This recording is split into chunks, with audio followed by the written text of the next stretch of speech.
Donc, dernière petite chose que je voulais vous montrer par rapport à ici le qui, hein, donc la flexibilité pédagogique. Je vous ai mis une petite référence ici par rapport à l'objet de la différenciation pédagogique qui est la production ici. Qu'est-ce que ça signifie? Donc, de démontrer la progression de l'élève, de voir dans le fond son cheminement tout au long de l'apprentissage. Et puis, il y a quelques suggestions là, qui sont là que vous pourrez regarder. Moi, je vous conseille d'enregistrer l'image sous vos dossiers pour pouvoir la regarder mieux parce que le format est quand même assez petit, là, donc c'est préférable de la télécharger pour pouvoir mieux voir ce qui est inscrit à l'intérieur.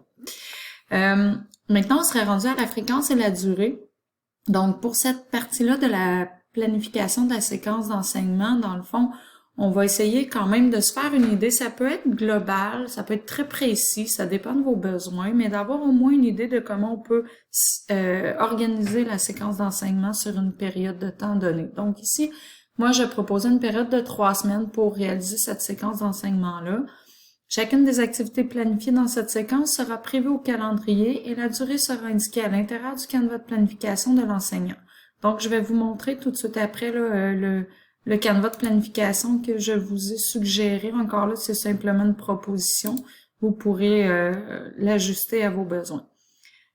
Ici, donc, pour chacune des activités qui vont être prévues dans la séquence d'enseignement, peu importe que ce soit des activités d'apprentissage ou des activités d'évaluation, hein, pendant lesquelles, même si l'élève est peut-être en apprentissage, on va prévoir, quand je dis évaluation, c'est qu'on va planifier de quelle façon on va ramasser les données d'apprentissage, le processus de l'élève, comment on va en garder des traces.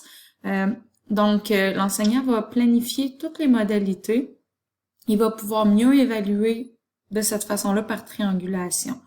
Donc, par exemple, on pourrait prévoir des parties en travail individuel, en diade, en petites équipes, en grands groupes. Je l'ai pas mis, mais ça pourrait aussi être en atelier. Et la cueillette des preuves d'apprentissage, on va la planifier soit par observation, par conversation ou par production. Par exemple, on pourrait procéder à une entrevue mathématique.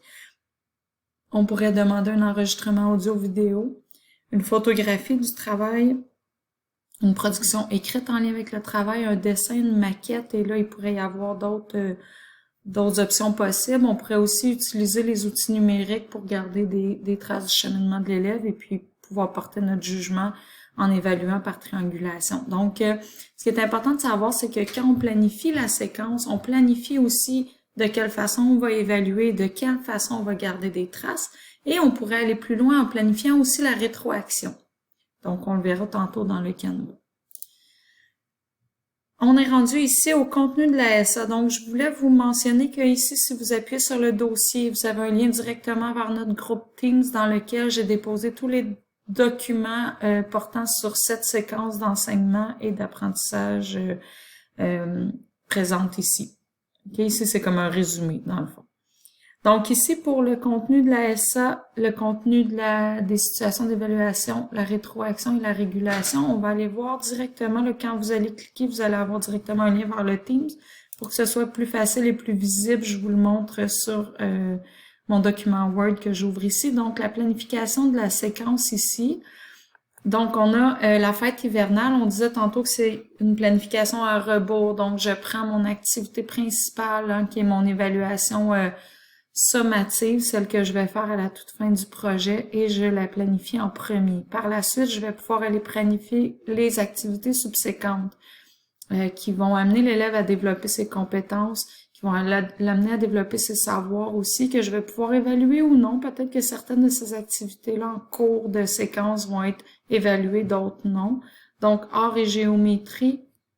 Ici, je pourrais avoir, par exemple, une tâche qui relève de la compétence 2, raisonner en mathématiques, en lien, là, je crois que dans la banque de tâches, il y en a une en lien avec la création d'un bonhomme de neige.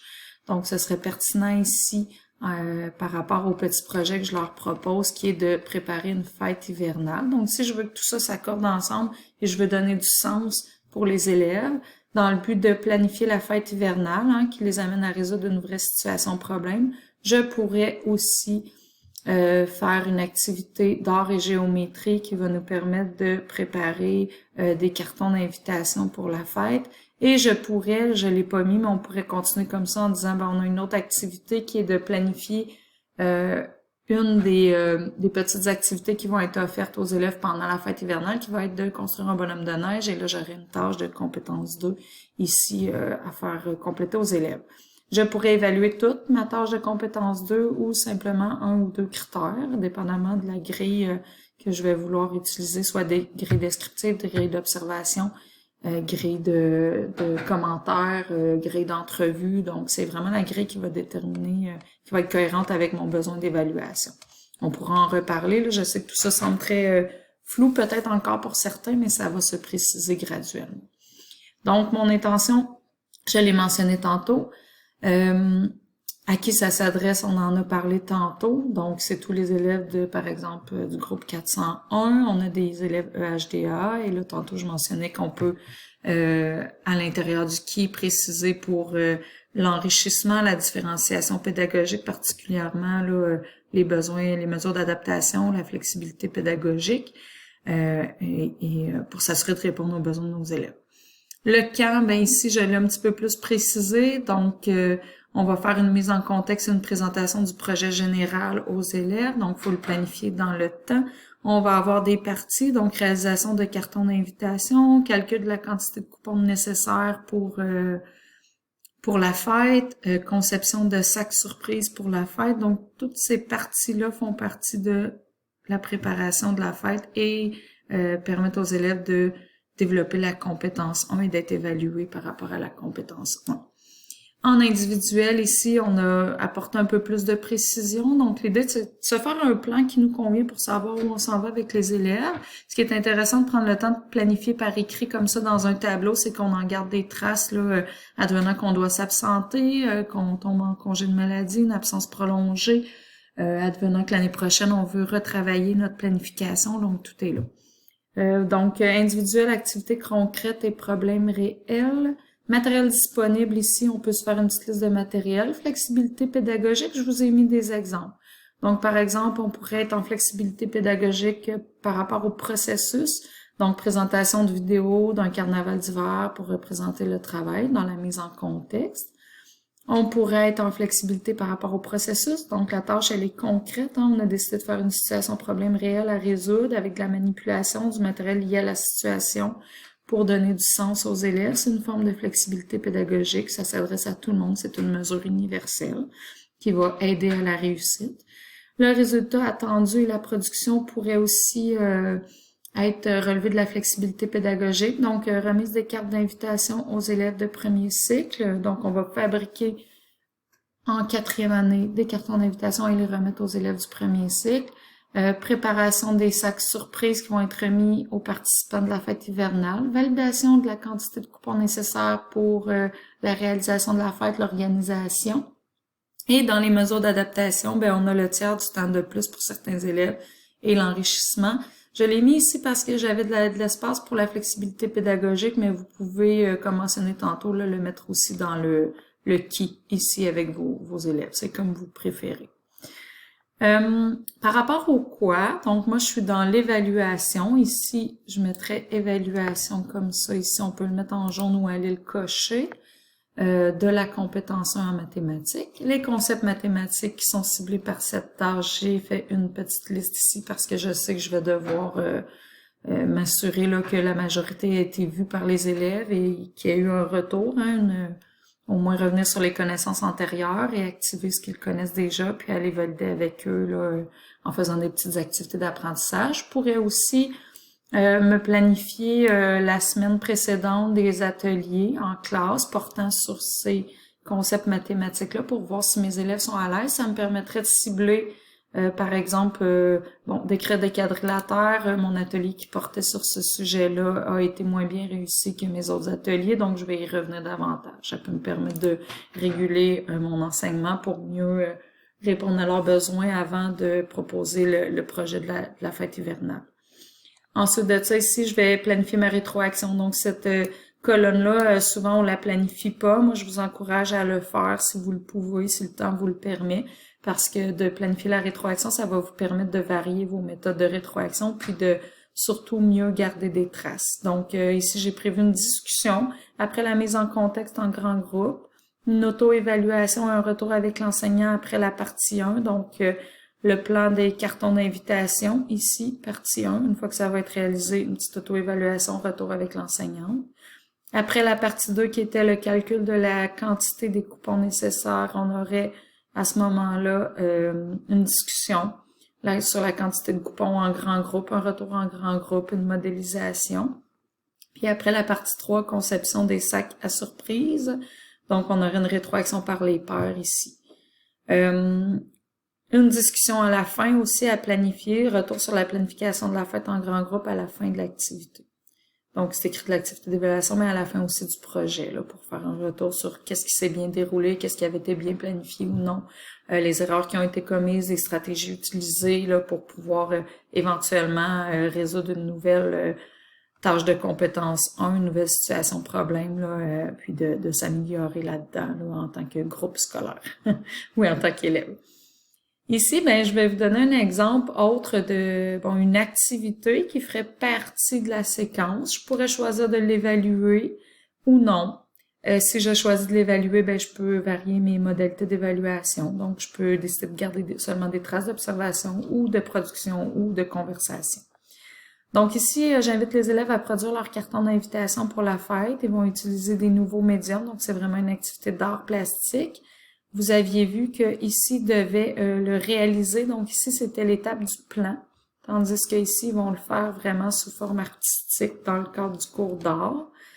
Et ici, suite à la partie 1 de l'activité d'évaluation, on va présenter l'activité aux élèves. Ils vont s'inspirer de résultats attendus qui leur est montré, des critères d'évaluation qui vont leur être présentés en art plastique.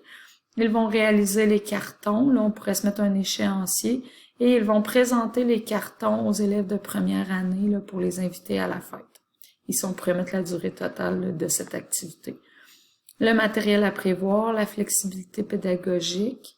Par rapport aux résultats attendus, produire 3 copies numériques pour chaque œuvre réalisée par un élève de 4e année. Remettre un carton d'invitation de l'œuvre numérique à chaque élève de première année qui sera accompagné par celui de 4e année. Donc, chaque élève de 4e année produit son œuvre artistique. En faisant une copie numérique, c'est intéressant, c'est qu'on peut faire plusieurs copies. Donc là, ici, j'avais calculé 3 copies parce que on a une classe de 4e année qui produit des œuvres pour, par exemple, 3 ou 4 classes là, de première année. Donc, ça nous prend plus de copies.